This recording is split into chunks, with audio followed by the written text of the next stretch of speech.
Hello guys. In this video, I am going to use two handy instructions to do a simple project with machine simulator software. Then, I'll review some references that can help you to learn all instructions. Before we get started with today's video, I just wanted to inform you about all the great content we have been releasing on the PLC Goods YouTube channel, which includes industrial automation PLC programming, HMI, and microcontroller-based developments. My name is Syed Reza, and if you enjoy this video, I would appreciate it if you could click the subscribe button as well as the notification bell, to receive the latest and the greatest content I will be posting through the channel. First, let's test the final project.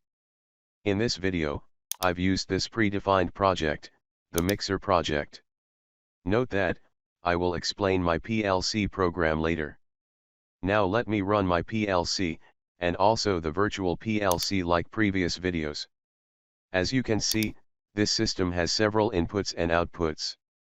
I've used only these two push buttons, these level sensors, and these three outputs. Now, let me use the green push button to start the mixer system. Note that, the green push button can be used to stop the process too. In this project, the process of filling and emptying the tank will continue in a cycle, until the system is stopped with the green push button. As you saw, the mixer was not used in the first cycle. Now, let's press the second push button for 2 seconds. Based on my program, the mixer will work 2 seconds for the next cycles. So, the second push button determines how long the mixer must be on, during each filling and discharging cycle.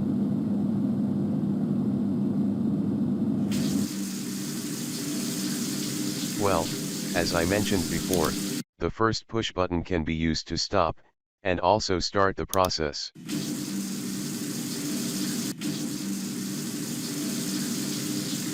Again, let me press the red push button for 1 second. So, the mixer will be on, only 1 second.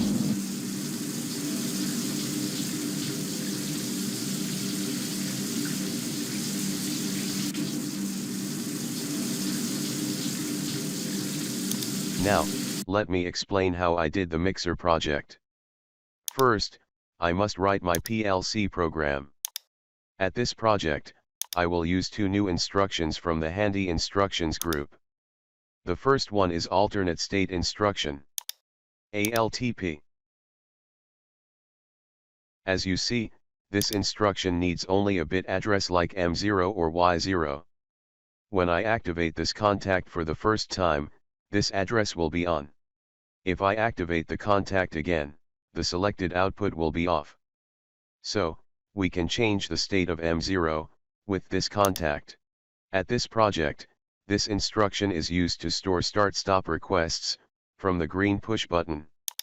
As you know, virtual push buttons inside machine simulator software are not able to change real digital input states, but they can connect to memory addresses through an OPC server.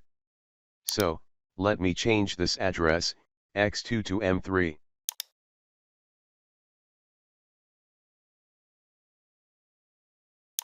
Well, the mixer project has 3 modes: discharging, filling, and mixing. The process must be started from the discharging mode. So, I'm going to write a program inside the second network, to determine when the discharge valve must be turned on or off.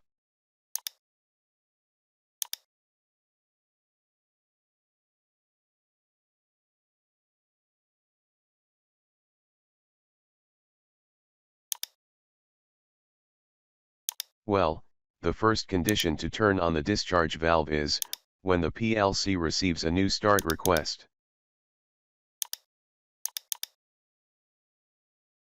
Naturally, if there isn't any start request, or if the water level is less than the bottom level sensor, PLC must turn off the discharging valve.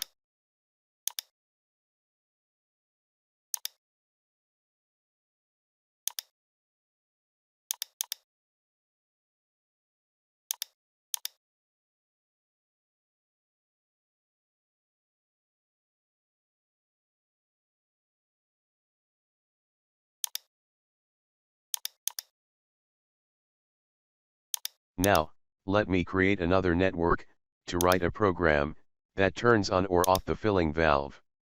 Before that, let me write each network description.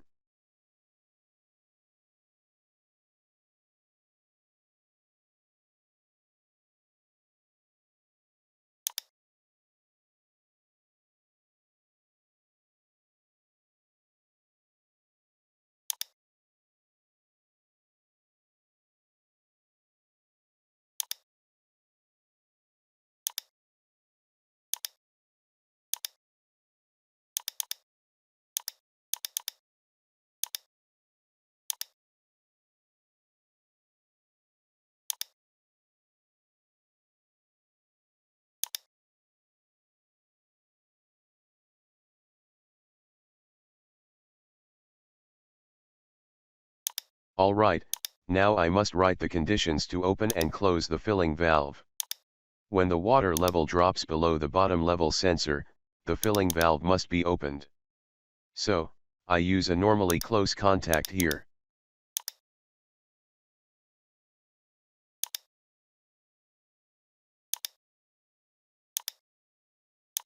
To close the filling valve, there are two conditions. If the start request is omitted, or, the water level reaches this level sensor.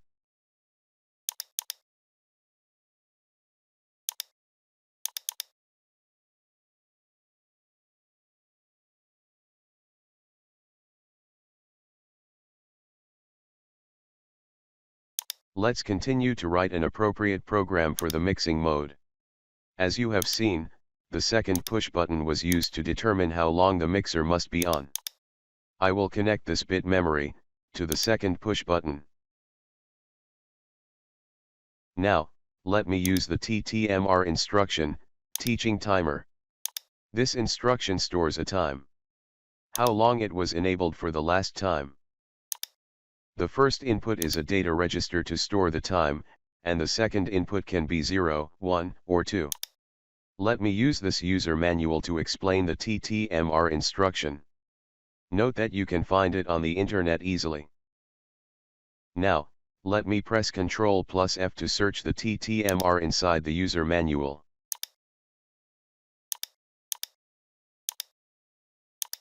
Alright, here is the description of TTMR instruction. As you see, the teaching timer instruction, TTMR, has only two parameters.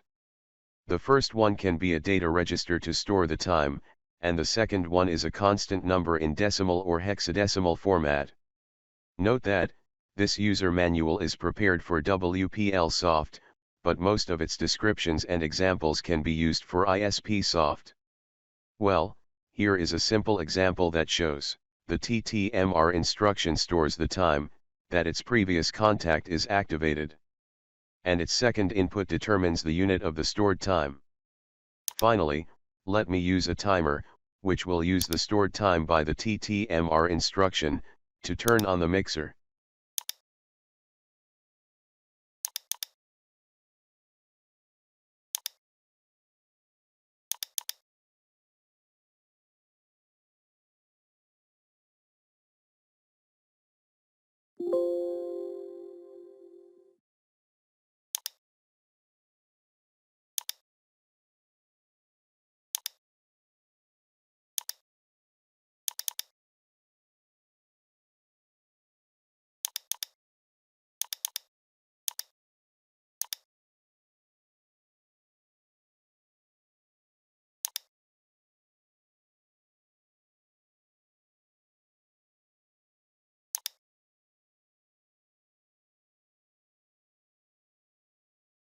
Alright, based on the last network, when this level sensor is activated, this timer will be enabled with the stored time in D0, which its initial value is 0.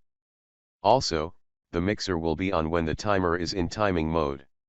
Note that, when the timer reaches its final time, PLC will stop the mixer, and must open the discharging valve.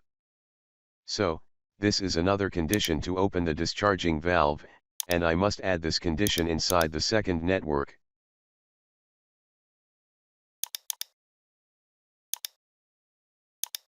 Alright, this is my final program. You may want to improve it, or write a more complex program. Other steps such as compile the project, download the program, or connect my Delta PLC to machine simulator software have been told during previous videos. So, let me increase the video speed. Now, I'm downloading the program into my Delta PLC. Now, I want to connect my PLC to the OPC server created by ISPsoft software. Note that, I used these addresses inside my program, which I need to share their states with machine simulator software, through the OPC server created by ISPsoft software. Remember, each address has a Modbus address that can be found on the user manual. I explained these settings before. So, let me enable the OPC server. On another side, I must connect the virtual PLC of ISPLC software to the created OPC server. So, let's create a new project. Here, I prefer to add the Mixer project tags.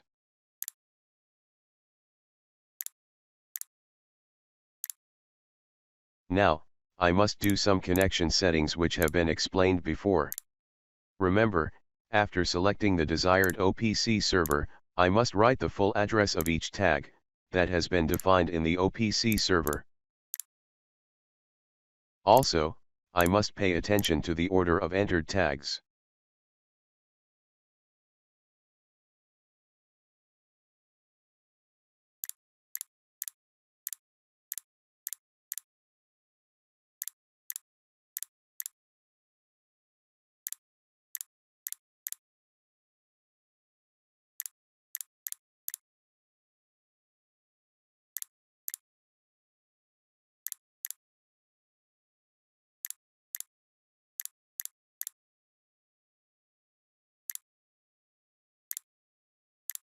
Now, according to the order of entered tags from the OPC server, I must connect them to appropriated tags of the Mixer project.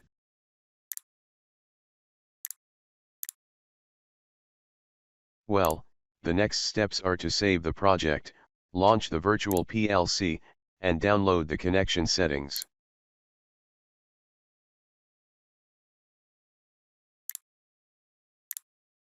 As you know, my Delta PLC will connect to this virtual PLC, and after that we'll able to control the Mixer system.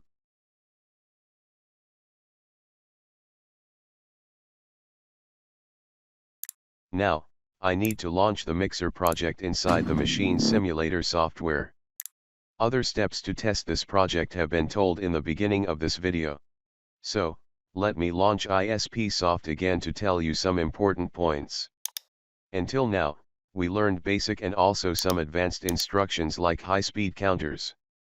Also, 2 new instructions have been used in this video. As you see, there are many instructions. And sometimes you may see new instructions, if you change your PLC type. Now, I'm going to display how you can learn new instructions by yourself. For example, consider the special timer instruction, STMR. The first way is to find its description inside the help window.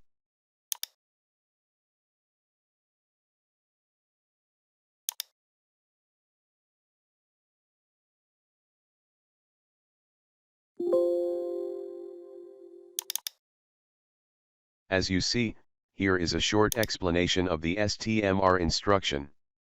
It may not be enough to learn it.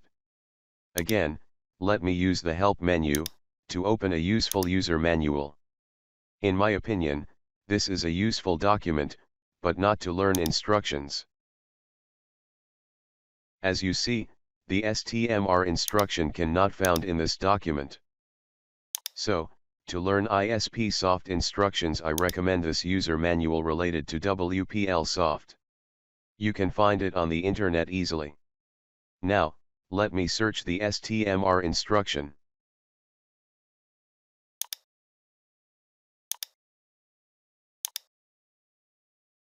As you see, here are more descriptions about the special timer instruction. Note that, programs are written in WPLsoft, but can be rewritten in ISPsoft easily. For example, let me rewrite this simple program.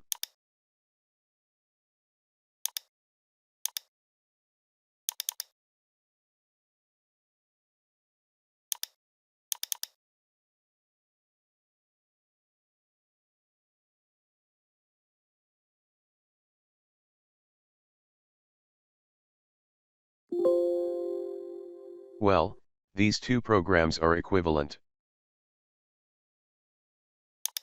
I hope this user manual can help you to learn all instructions. In the next video, I will explain how analog signals can be used by a Delta PLC. Thanks for watching my content. If you have any question on this topic, make sure you leave them in the comment section below, and if you can spend a few seconds of your time liking as well as sharing this video, if you enjoyed it, that will mean a lot to me. If you have any suggestions for the channel, such as what kind of hardware or software I should be covering, then make sure to leave that in the comment section. See you next time. Bye bye.